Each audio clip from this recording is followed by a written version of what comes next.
En esta mañana nosotros tenemos un gran desafío que nos planteamos en el mes de marzo. Y el desafío es que estamos viendo la importancia de que la palabra de Dios sea el centro en nuestras iglesias, en los púlpitos, pero en los salones. Que cada maestro cuando enseñe la palabra de Dios.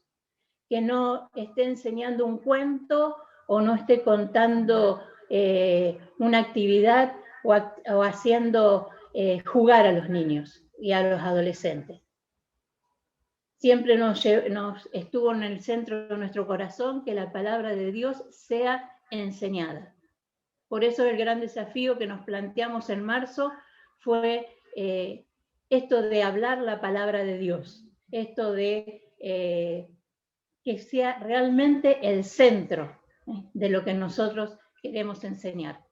Así que por esto hemos invitado a nuestro hermano Alejandro Rodríguez, es el director de Jucum, para mí es un amigo, junto con su esposa Marta, y mucha gente de la base de Jucum que son, podríamos decir, familia. Y para nosotros es un placer poder contar con él. Su larga trayectoria, su experiencia, todo lo que él puede transmitir y todo lo que Dios le ha dado. Él ha bendecido a muchas generaciones y ha bendecido no solamente a la iglesia en Argentina, sino en el resto del mundo. Así que para nosotros es un tremendo placer y vemos que Dios nos ha bendecido porque en marzo él tenía su fecha disponible, pero pasaron 8 meses y también podía disponer de este tiempo para compartir con nosotros. Así que estamos confiando que Dios lo va a usar, porque ha permitido que Él esté con nosotros. Le dijimos a Alejandro que la importancia que sentíamos que debíamos comunicar a los maestros tenía que ver con la centralidad de la palabra. Y es porque al recorrer muchas ciudades, muchos pueblos, otras provincias, nos encontramos esta problemática, que la palabra no es el centro de las enseñanzas y muchas veces no es el centro del mensaje en los púlpitos. Y creo que Dios nos está llamando en este tiempo a volver a su palabra. Y sabemos que solamente la edificación de un hijo de Dios está en base a la palabra de Dios y en la comunión diaria con Él. Así que yo quiero darle ya una bienvenida en nombre del Ministerio de cada generación, en nombre de la comisión, que muchos miembros de comisión están presentes aquí también acompañándonos, y decirte gracias, Alejandro, por ser parte, por acompañarnos y por estar apoyando permanentemente nuestro ministerio. Te amamos y estamos seguros de que Dios va a bendecirnos a través tuyo. El Señor te use en gran manera. Gracias. Ahí estamos. A ver, muy buenos días. ¿Se escucha bien? Sí, a ver. Ahí estamos. Bueno, yes, me pone Nicolás. Bueno, muy buenos días para todos. Para mí, estoy ahora en la ciudad de Ogden, en Utah, Estados Unidos. Son aquí las 6:11 de la mañana.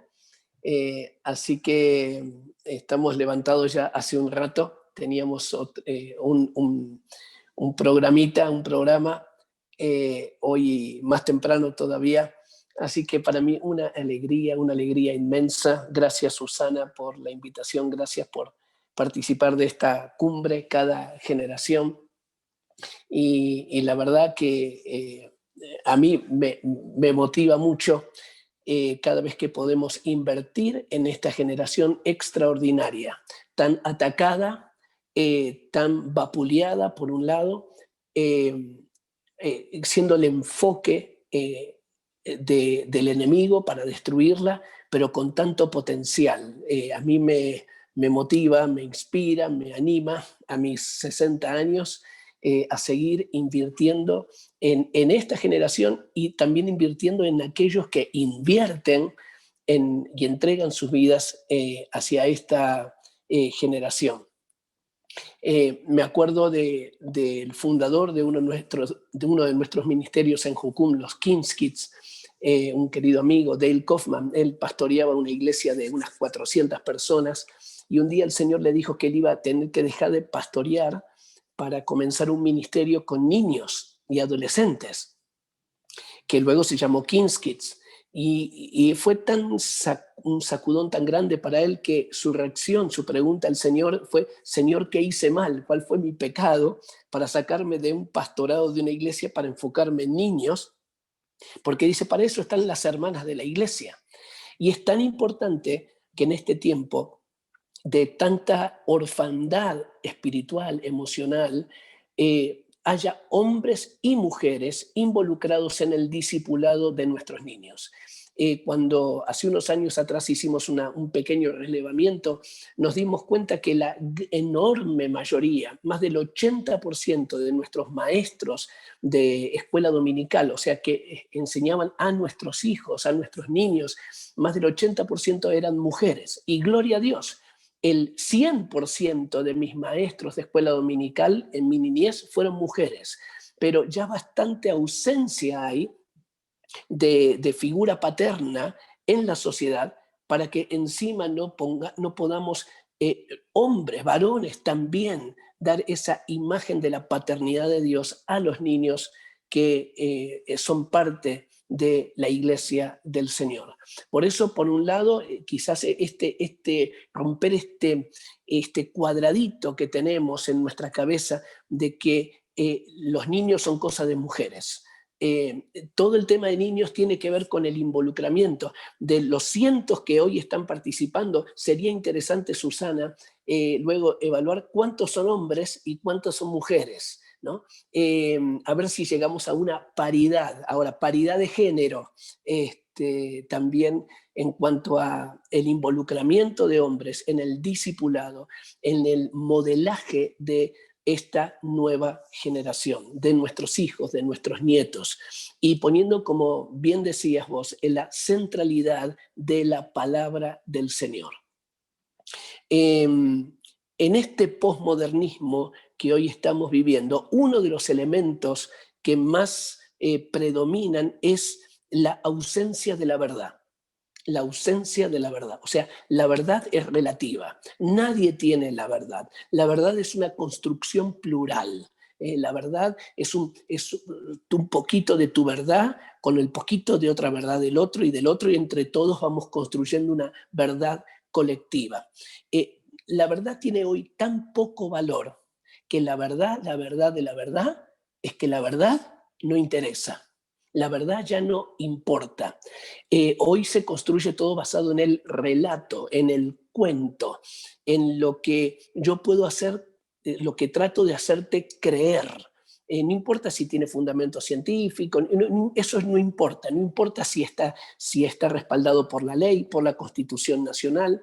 Lo vemos hoy en Argentina y Latinoamérica con este reinicio de proyecto de ley de legalizar el aborto, que no tiene fundamento constitucional, viola todos los pactos, el de Costa Rica inclusive, pero no importa, lo hacemos creer que es verdad, porque la verdad que ya es científica, la verdad jurídica, no tiene valor. Y eso se aplica hoy, es el desafío que nosotros tenemos con esta generación que Dios nos ha puesto junto con ellos para caminar con ellos y discipularles. Por eso es que hoy la palabra de Dios se ha movido, la han querido quitar del centro de la vida, aunque quiero decirles que la Biblia sigue siendo cada año el bestseller, el libro más vendido en todo el mundo, sigue siendo la palabra de Dios. Claro, en muchos casos hay amontonada en bibliotecas, pero es el desafío que nosotros tenemos de modelar con la palabra de Dios. Esta posiblemente sea la generación donde la Biblia está más traducida a todos los idiomas, aunque todavía no está completa, pero aunque es la más vendida, es la época con mayor traducción de la palabra, es donde menos se domina o menos encarnada, menos masticada y menos enseñada para la aplicación, no solamente la enseñanza histórica, el hecho histórico bíblico, sino también de cómo aplicarla al día a día. ¿Vamos bien? ¿Se sigue escuchando bien? Háganme un... ¿Sí? Muy bien, muy bien. Porque acá estamos lejos, estamos en medio de las montañas. Entonces, quiero asegurarme que la conexión sigue bien. Entonces, háganme un ok, a ver, un pulgar para arriba. Sí, estamos bien. Ahí está. Gracias, Susana. Muy bien.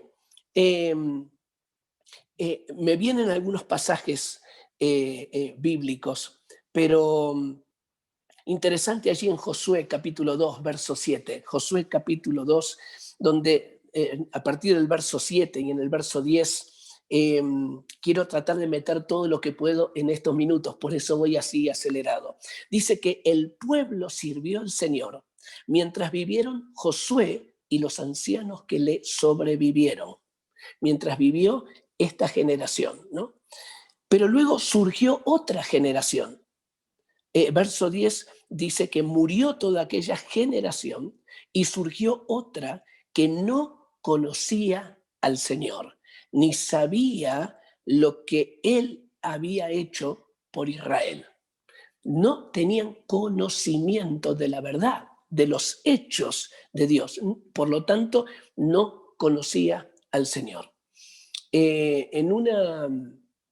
Muchos de ustedes saben que yo tengo una amistad con el Papa Francisco de muchos años atrás y nos hemos podido encontrar varias veces, bueno, hasta que comenzó la pandemia, ¿no? Allí en el Vaticano.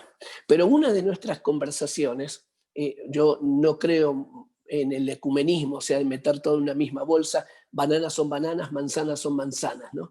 Pero mientras uno tenga la oportunidad de predicar el Evangelio, en todo lugar donde se abran puertas, ahí metemos toda la verdad de Dios. Y una de las conversaciones que teníamos, yo le decía que para nosotros el mundo católico era parte de nuestro campo misionero. Y una de las razones es porque la jerarquía católica, históricamente hablando, había escondido la palabra de Dios de sus fieles. Entonces, la mayoría del pueblo católico no conocía, y esa era la conversación, no conocía a Dios, no conocía la Biblia ni al Dios de la Biblia. Y esto es lo que llevó a tantas distorsiones, por no conocer la Biblia, no conocer al Dios de la Biblia. Por eso la centralidad de la palabra de Dios, hay que remachar y estar ahí, estar ahí. Cuentan que cuando los soldados volvieron de la Segunda Guerra Mundial, aquellos que tenían, después de todos los traumas y sufrimientos que vivieron en la guerra, 10 años después hicieron un relevamiento y la gran mayoría de los que estaban firmes, sólidos, como sanos, recuperados en su vida después de tal trauma como la Segunda Guerra Mundial, eran aquellos que tenían fuerte fundamento en la palabra de Dios, porque no hay otra cosa en la cual nosotros nos podamos fundamentar. Pero ustedes ya saben todo esto, pero es simplemente para enfatizarlo. Así que se levantó una generación que no conocía a Dios, ni los hechos de Dios, o sea, no conocía la palabra viva de Dios. Hoy, en este posmodernismo, menciono algunas cosas rápidamente. Una, que la verdad es relativa, o sea, no interesa la verdad.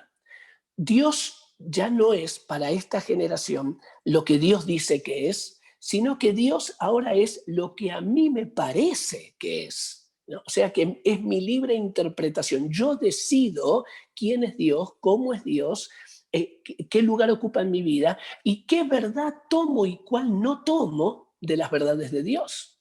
Porque en este posmodernismo está todo basado en el individuo como centro del universo y el placer como elemento rector. O sea, todo es válido si me satisface.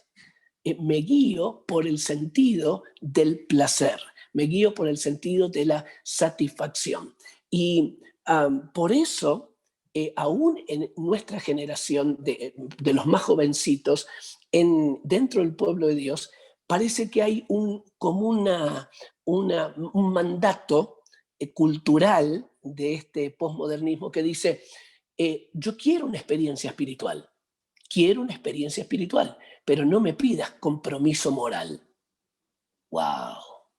Queremos experiencia espiritual, queremos los conciertos, queremos lo lindo, queremos todo, sentir, pero no me pidas compromiso moral. Así que nosotros tenemos que poner sobre esta generación estas dos cosas juntas. Sí, una tremenda experiencia espiritual, pero junto con un compromiso moral, con el sentido de la responsabilidad, que enseñar a nuestros niños que las acciones tienen consecuencias, que tenemos la habilidad de responder, que eso es responsabilidad, habilidad de responder. Así que algunas características de este desafío generacional que hoy tenemos es el fin de los ideales, no hay una causa por la cual luchar, se trata de vivir, sentir y sobrevivir. La verdad, como te dije recién, es relativa, el relato, el cuento, es más importante que la verdad. Pero nosotros no nos guiamos por la cultura posmodernista, nos guiamos por la cultura del reino de Dios, donde el individualismo prima, o sea, el mundo, que pase lo que pase con el mundo. Yo soy yo y hago todo aquello que deseo. Otra vez, el gobierno del placer por sobre todas las cosas, el gobierno del deseo. Por eso cuando uno ve todo este proyecto de ley del aborto está basado en el deseo. El deseo es determinante. Yo quiero sentir y hago lo que hago con mi cuerpo. No importa, las relaciones sexuales son consentidas y aún así después quiero abortar, porque el deseo es el factor predominante en las decisiones de esta generación. Lo que también ha producido y está produciendo es en esta generación la incapacidad ante la adversidad.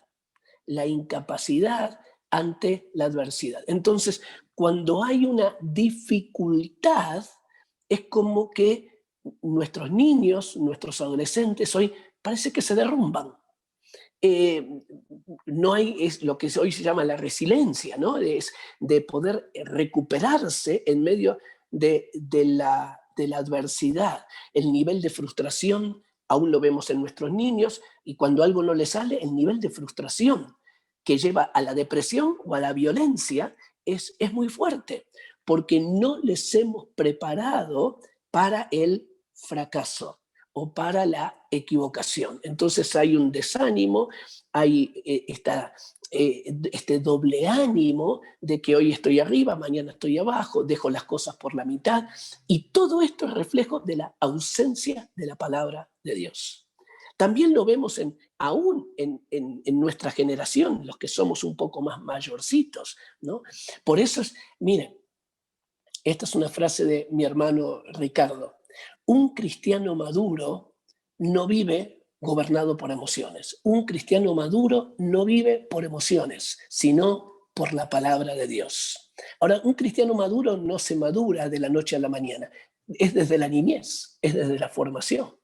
Un cristiano maduro no vive por las emociones, pero también un cristiano maduro no vive gobernado por sus razones, por sus criterios, por la cultura de su tiempo, sino también vive gobernado por la palabra de Dios. O sea, un cristiano maduro no vive ni por sus razones ni por sus emociones, sino por la palabra de Dios. Y esto se forja desde el inicio, se forja desde el vamos. Así que por eso es tan importante la centralidad en la palabra del Señor, porque hoy se han perdido esos parámetros. Entonces, esto es lo que le da fortaleza a nuestros jóvenes, a nuestros adolescentes, a nuestros niños, que tienen un marco más grande de referencia. Me acuerdo una vez que yo estaba en la parte más alta del Machu Picchu, allí en Perú. Y claro, hay una parte de las ruinas que para subir tenés que firmar bajo tu responsabilidad. Es la cumbre más alta. Y cuando llegué ahí a la cima, quedé paralizado. Un ataque de pánico, pero yo no comencé a gritar ni nada, quedé inmovilizado.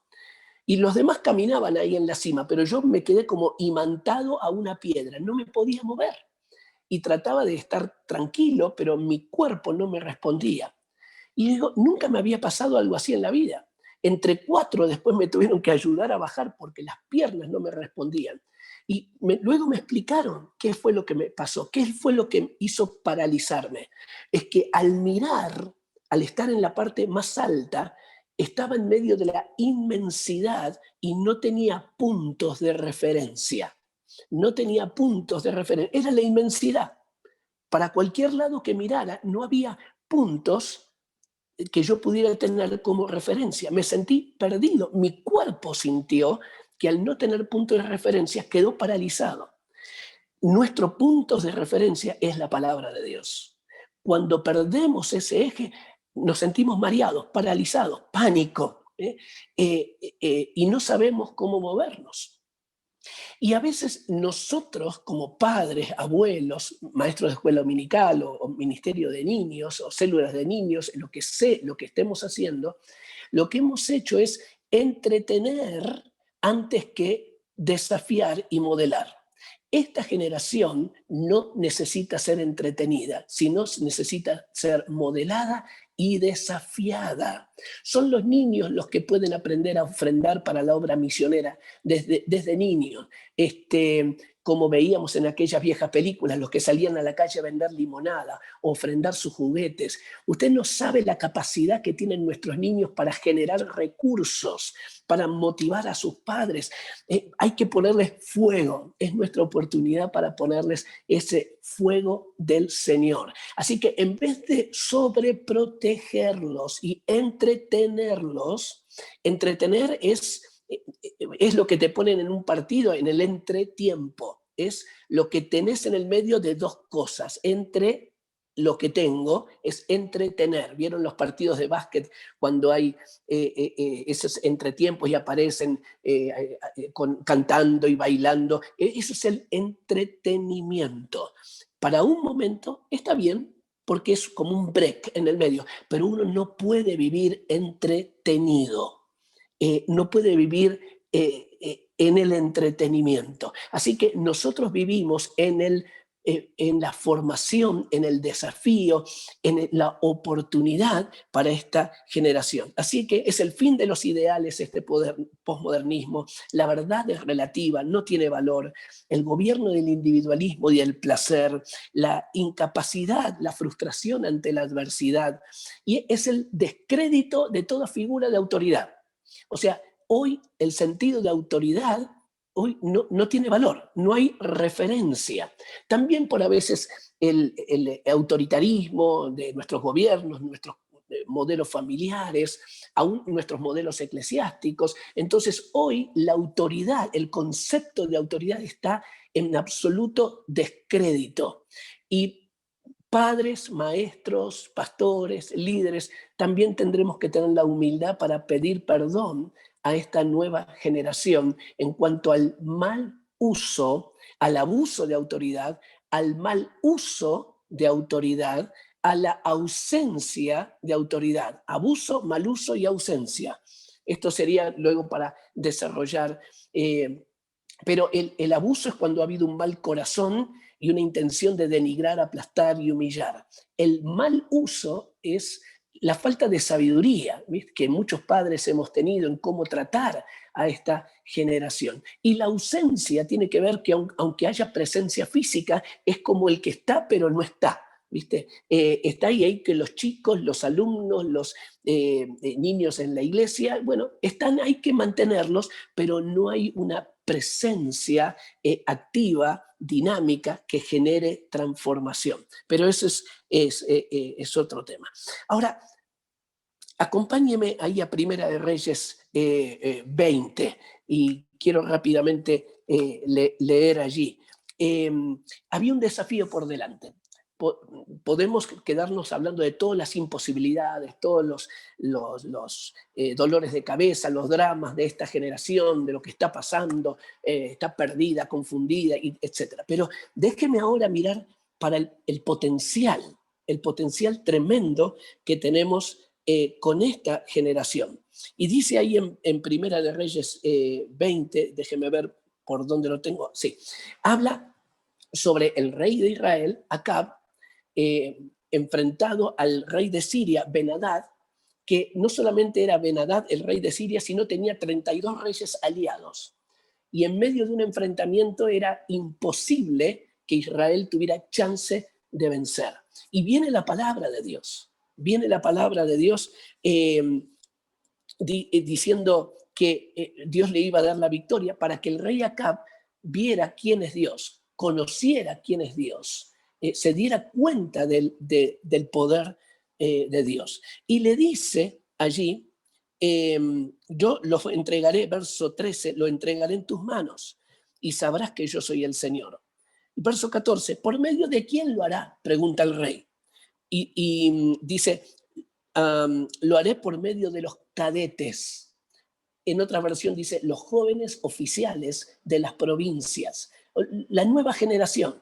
No eran los grandes generales, los grandes líderes. Lo voy a hacer a través de esta generación emergente que está apareciendo. Ellos van a ir al frente.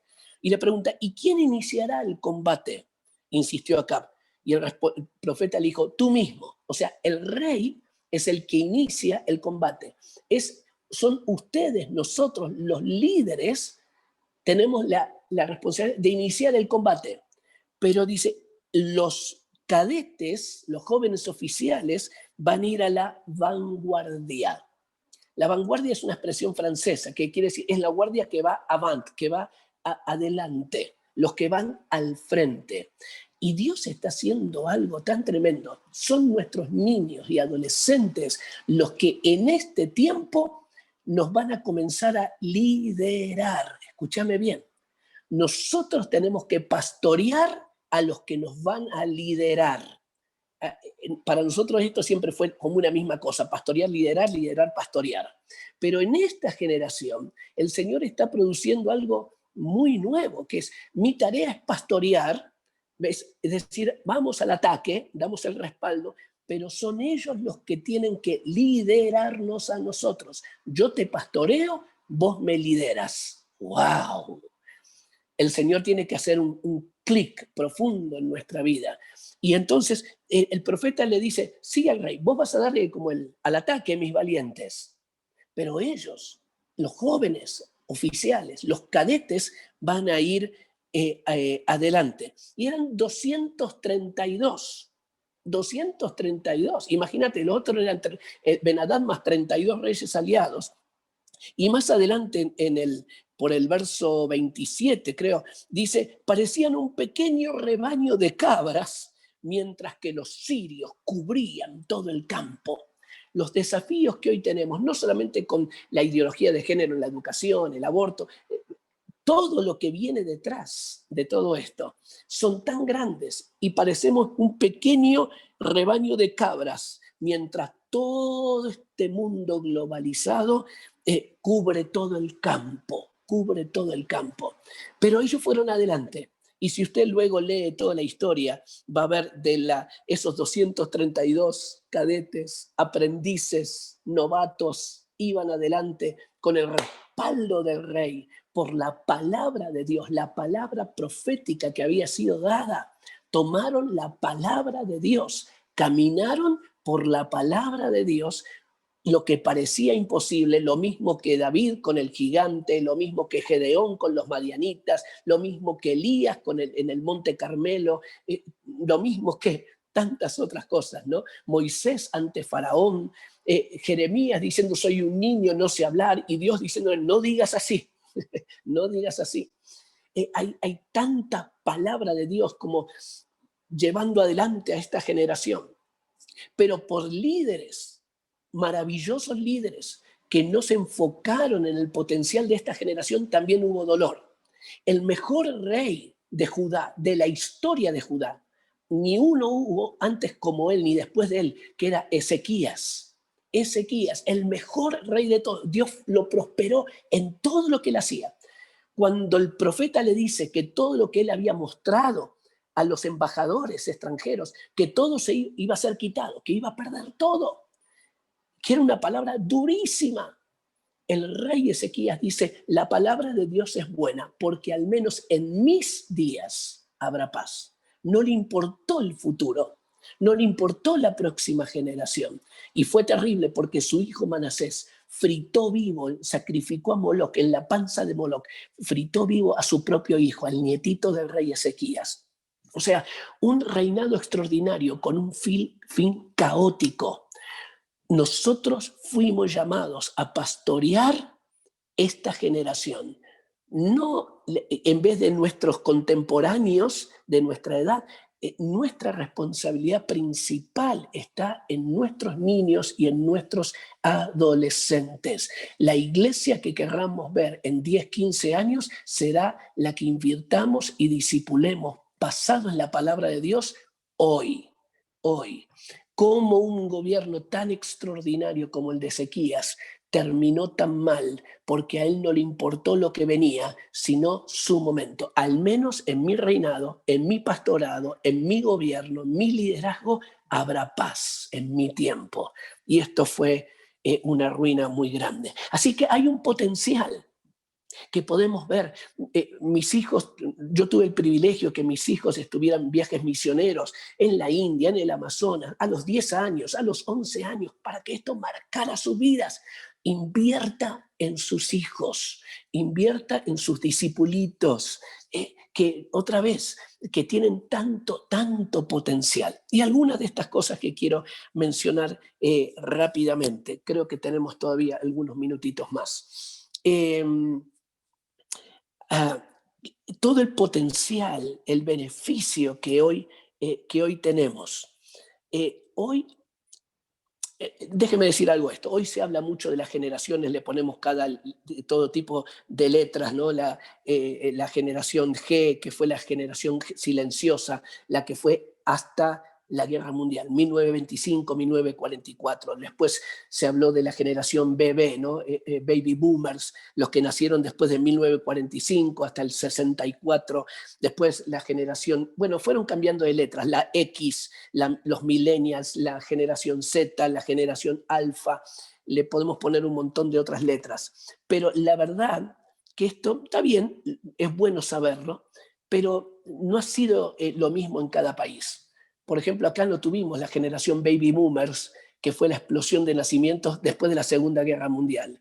Y en muchos países en la mayoría de países de África tampoco, y en Asia tampoco. Fue algo que sucedió más que nada en el mundo, básicamente en Estados Unidos y en algunos países de Europa. Entonces, cuando a veces hablamos de las generaciones como cajas, simplemente lo digo con un asterisco, no podemos englobar a todo en lo mismo, porque cada país tiene historias diferentes y momentos diferentes. Pero nos sirve como una idea general estas generaciones. Así que explico algunos potenciales que hoy tenemos que son extraordinarios. La verdad que algunos sociólogos dicen que realmente el siglo XXI está comenzando ahora, porque estamos hablando también de esta generación, la generación COVID, el mundo que comienza a partir de la pandemia.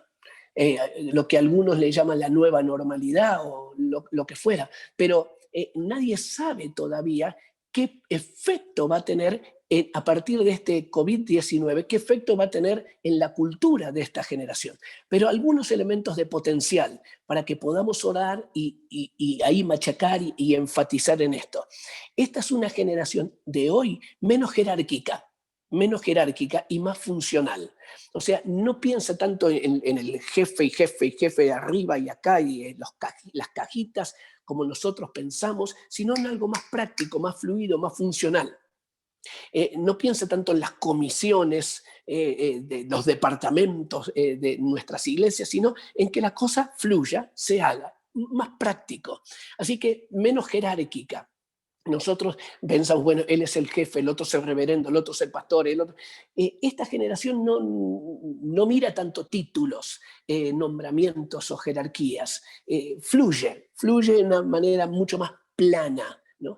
es el lado positivo del otro, que es el desconocimiento, del descrédito hacia la figura de autoridad. Pero lo bueno es que no queda atemorizada por figuras de autoridad o jerárquicas, sino que es más funcional. Por lo tanto, es menos burocrática.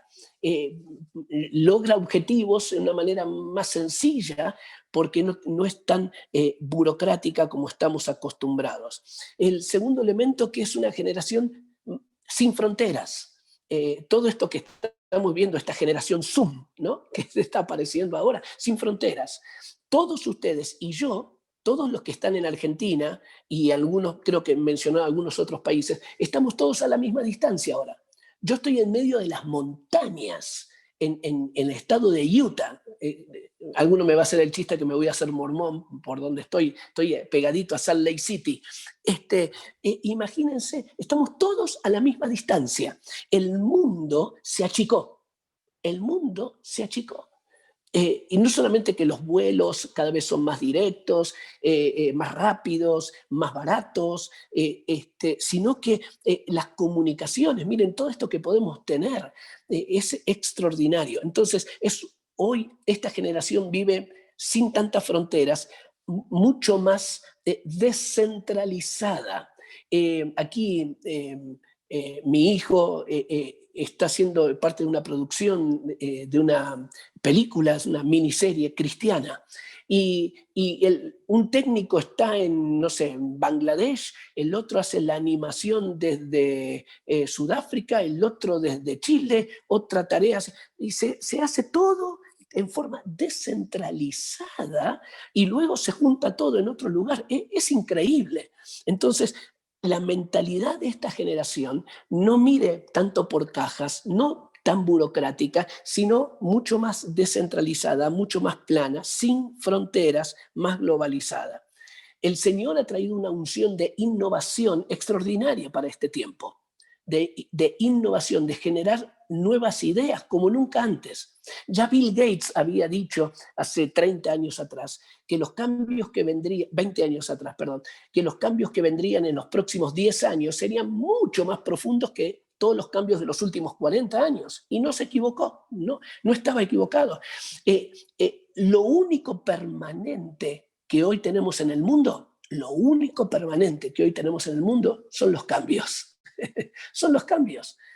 Así que por eso algunos dicen que más que vivir una época de cambios, estamos viviendo un cambio de época, donde todo fluye de una manera tan rápida. Por eso que el ancla que tenemos es la palabra de Dios, gente, la palabra de Dios. Enseñala, machacala, aplicala, masticala, discernila, ahí, porque es el punto de referencia para esta generación descentralizada, que no tiene puntos otra vez de referencia, a no ser que sea la palabra de Dios. Porque la figura de los estados se disuelve. La figura de la familia está disuelta.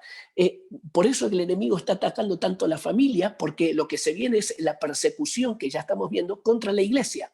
Y la persecución contra la iglesia no es solamente que te degüellen por tener una Biblia en la mano, es la persecución mediática, la persecución social, la persecución laboral, la persecución política, social, que hoy estamos viendo, nos van a ver y ya nos están viendo como retrógrados, como antiderechos, como se viene algo fuerte contra la iglesia del Señor.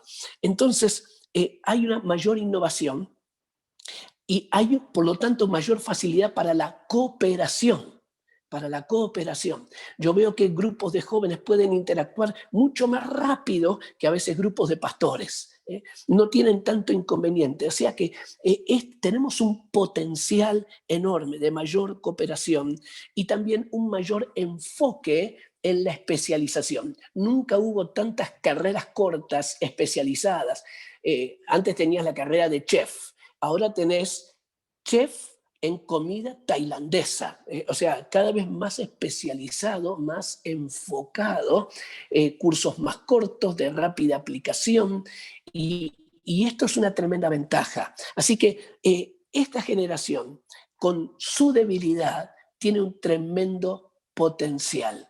Y nosotros tenemos la responsabilidad de discipularles basados en la palabra de Dios como el elemento fundacional y central. Porque si no, la innovación se dispara y la creatividad y la innovación se transforma también en misticismo, en humanismo, se va por cualquier lado, se va por las ramas, a menos que tenga una piedra fundacional, que es Cristo, la piedra angular, su palabra viva. Así que es un momento dolorosamente glorioso, con tantas preguntas. Los padres tan inseguros, los líderes, pastores que me dicen, yo no sé cómo tratar a los chicos de mi iglesia, si me vienen hasta con el pañuelito verde, cómo manejar la sexualidad. Hoy a nuestras escuelas de Jucum llegan adolescentes, llegan muchachos, chicas, hijas de pastores que ya vivieron con dos hombres casados, pasaron por aborto, y digo, ¿en qué momento vivió tanto? Y con tantas preguntas, con tanta duda, no confían en nadie, pero al mismo tiempo con tanta riqueza, y cuando se afirman en la palabra de Dios, ¡pah! Ay, es una explosión de bendición. Llegan donde nosotros no podemos llegar. Hacen lo que nosotros no podemos lograr de la manera más inimaginable. Y hoy aplica como nunca antes la palabra que dice, cosas que ojo no vio, ni oído oyó, ni siquiera subieron al corazón del hombre, son las que Dios tiene preparados para aquellos que les aman, para esta generación. Y generación innovadora, descentralizada, mucho más cooperativa, wow, más especializada, sin tanta jerarquía, pero que pueda otra vez abrazarse a la centralidad de la palabra del Señor. Y yo quiero terminar esta parte haciendo una oración, porque la verdad, yo oro por mis 6 nietos. El mayor tiene 13 y la menor acaba de cumplir 3 años ayer.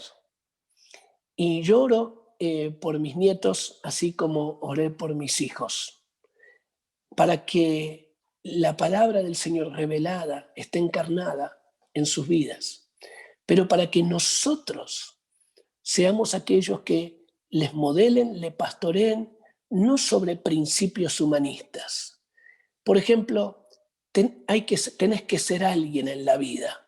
Por favor, nunca más le digas a tus hijos ni a tus niños en la iglesia estos conceptos que son demoníacos, son diabólicos, son mentiras del mismo infierno, ¿no? Que parecen tan humanos. Tenés derecho a ser feliz. Nuestros derechos están en la cruz. El único derecho que tenemos es amar a Jesús y servirle. Ser alguien en la vida.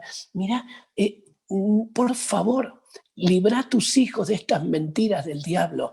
Ellos ya son alguien en la vida porque fueron amados con amor eterno y su embrión vieron los ojos de Dios. Ya tienen un valor en la vida. No necesitas que mi hijo el doctor.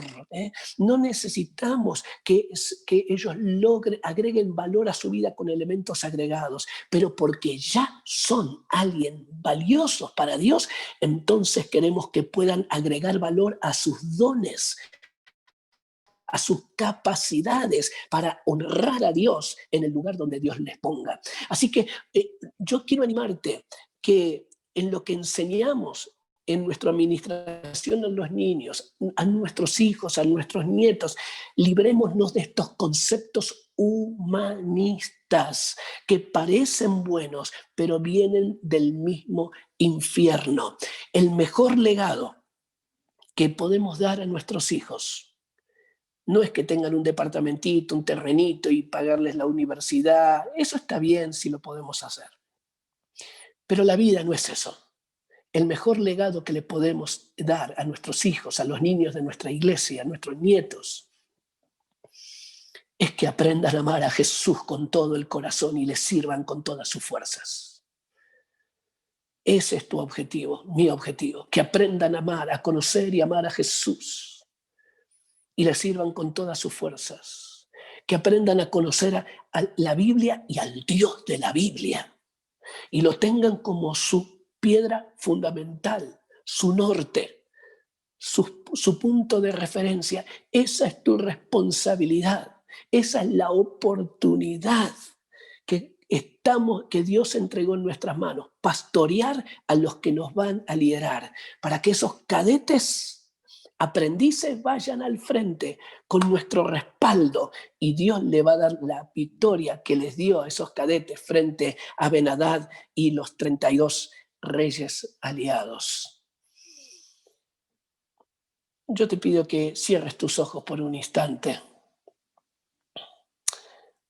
Le doy tantas gracias a Dios por cada uno de ustedes, por sus ministerios, por el llamado de Dios sobre sus vidas, por todo lo que Dios tiene preparado para cada uno de nosotros en Argentina y en el país donde cada uno de nosotros esté. Señor, la verdad que nosotros tenemos tantas preguntas, tenemos tanta incertidumbre en cuanto al futuro. Señor, a veces nos encontramos con situaciones que van más allá de nuestra capacidad, escapan a nuestro control. Pero venimos a ti, Señor. Que lo que tú has dado a nuestra generación lo vamos a poder transmitir, lo vamos a poder compartir. Cuando te acuestes, cuando te levantes, mientras estés de camino. Sí, Señor. Tomamos este compromiso en medio de todo este mundo que está en pleno movimiento, en absoluto cambio, en tanta incertidumbre, en este mundo pandémico, Señor, ni donde ni las Naciones Unidas, la OMS, ¿no? Ni saben, Señor, dónde estamos o dónde vamos.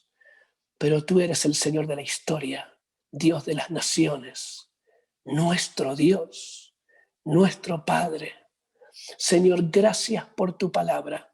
Señor, no queremos ser un tapón, no queremos ser un freno para esta generación. Queremos dar ese respaldo para que ellos vayan adelante nuestro. Pero queremos disipularles, modelarles conforme a tus expectativas. Señor, renunciamos, Señor, a nuestros argumentos humanistas.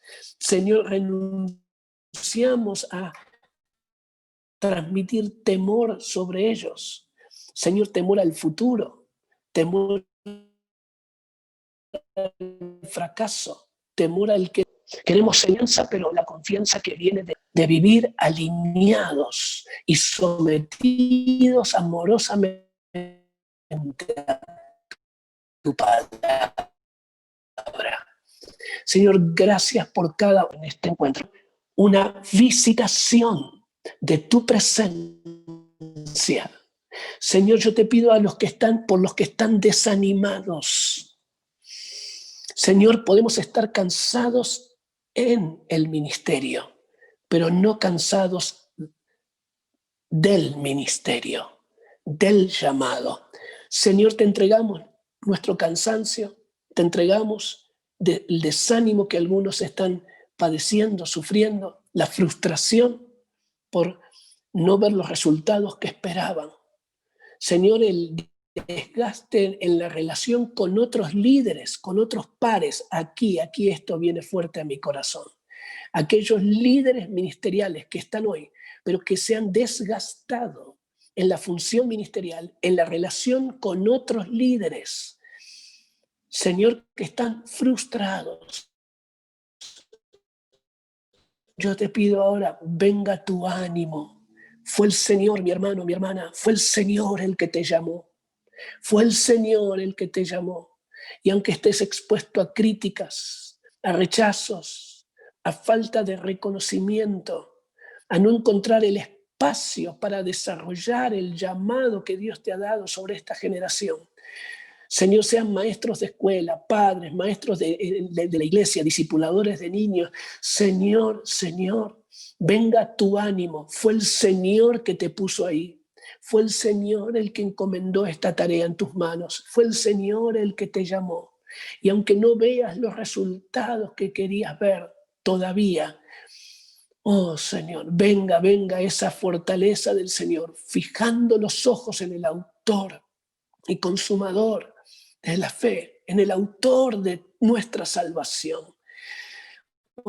Oh, ahora, Señor, te pido por aquellos que han tirado la toalla o están cerca de abandonar, de tirar la toalla. Venga, Señor, refresca tu llamado sobre sus vidas. En el nombre de Jesús. Amén, amén y amén. Que el Señor les bendiga. Que el Señor te bendiga, Susana, y gracias por esta iniciativa de tanta inspiración, tan clave para un momento como este. Dios les bendiga. Amén. Gracias, Alejandro. Sin duda que estábamos seguros que el Señor te iba a usar y te ha dado palabras justas. Y creo que las palabras que el Señor te dio para compartir ha llegado a muchos de nuestros corazones. Y hoy comenzábamos diciendo que el salmista hablaba de que Dios tenga misericordia y que nos bendiga. Yo creo que nos ha bendecido a través de tu palabra. Y decía el salmista también que se conozcan tus caminos en toda la tierra y tu poder salvador entre los pueblos por todas las partes. Y yo quisiera animarme a cambiar esto y decir, y tu poder salvador entre los niños y los adolescentes de todos los pueblos. Que se conozca el camino del Señor entre ellos. Y para que se conozca el camino del Señor, el desafío que nos has dado es de enseñar su palabra, y que eso está en el llamado que el Señor nos hizo a cada uno.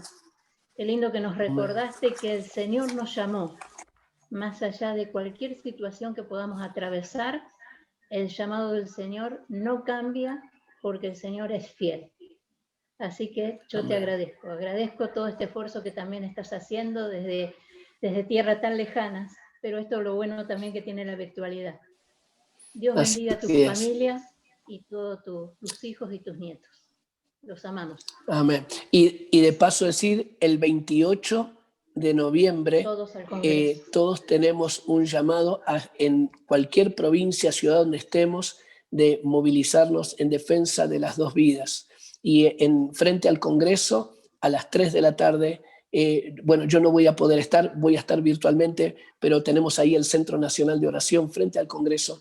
Llame a cada diputado, a cada senador, escríbale, suba un videíto suyo a las redes. Esta es la iglesia movilizada para frenar este proyecto nefasto que tiene que ver con la muerte de nuestros niños no nacidos todavía. Amén. Dios les bendiga. Amén. Gracias. Dios te bendiga.